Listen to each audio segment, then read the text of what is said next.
The Fifth Wave is a new movie starring Chloe Grace Moretz, Nick Robinson, and Liev Schreiber. And if you're like me, you've probably seen this movie advertised in YouTube ads everywhere, you've seen the trailers at your local movie theater, but if you haven't, it's this young adult novel adaptation about aliens invading and kind of the, levels of human destruction that these aliens cause. One of them's, natural disasters, one of them's a disease, and then one of them is where aliens come down and they inhabit people's bodies like Invasion of the Body Snatchers style. And in this whole, post-apocalypse dystopian future type thing, Chloe Grace Moretz's character is trying to get to her brother. They've been separated. So ultimately, that's kind of the core of our movie. Kind of.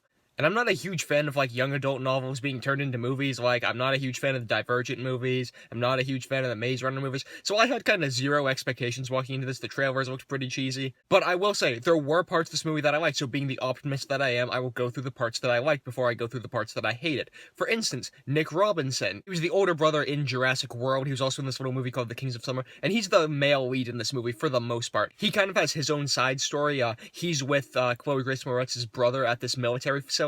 And him and the rest of these kids are being trained by the military as kind of child soldiers to fight these aliens. That premise was really interesting. I wish that was the core of the movie, because it was really cool to see. They do a couple scenes where it's first person shooter style, where they're trying to take down a bunch of these aliens. He forms a couple good relationships with a couple other characters. I really like the chemistry he had with some of those other characters.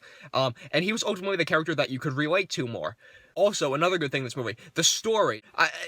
Take that with a grain of salt, because I'll start hating on some parts of the story in just another second. But for the first 25-30 minutes, you're wondering, what do these aliens look like? Are we gonna get to go up onto their base that's invading the planet? What's gonna happen next? Is this gonna go down? Is this gonna go down?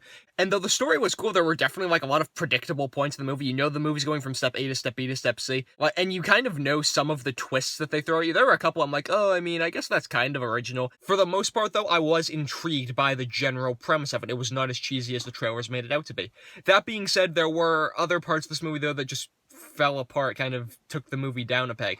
For instance, I talked about how much I liked Nick Robinson, but I hated Chloe Grace Moretz in this movie. I like her as an actress, but if you want to talk about weak female lead characters in Hollywood, this is the prime example, my friends. This is a terribly written female lead character. They try to build her up by giving her a gun, but ultimately she does nothing. She ends up just giving her gun over to the dude that she's with, and then the dude, fixes her up after she gets shot and stuff like that. Mild spoiler alert, sorry. Ultimately, you don't feel like she's doing anything in the movie, and you feel like if you cut her storyline trying to get to her brother out of the movie would have been better, which is sad, because she's the main character in the movie, and she's supposed to be the main storyline in the movie. Yeah.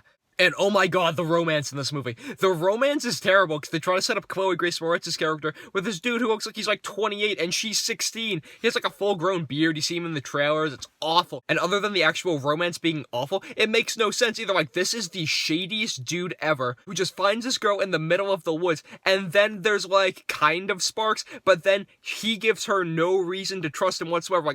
I'm kind of fringing on spoiler territory here, but ultimately, he's just the creepiest dude ever.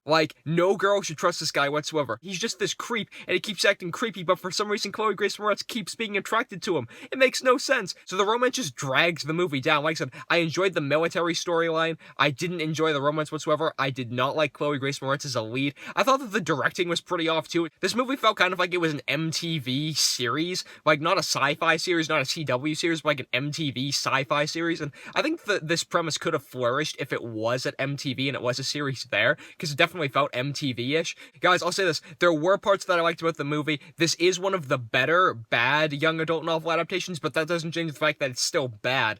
You can definitely have some kind of fun in this movie, but it's more guilty pleasure fun. You're not going to go to this movie and say, oh, that was a genuinely good time. I'll say that if this movie's on, TNT, and you're oh, I have nothing better to do, then turn it on. But this isn't a movie you go out to the theaters to see. This is The Fifth Wave. So, in regards to The Fifth Wave, yeah, it's okay, but you can probably skip it.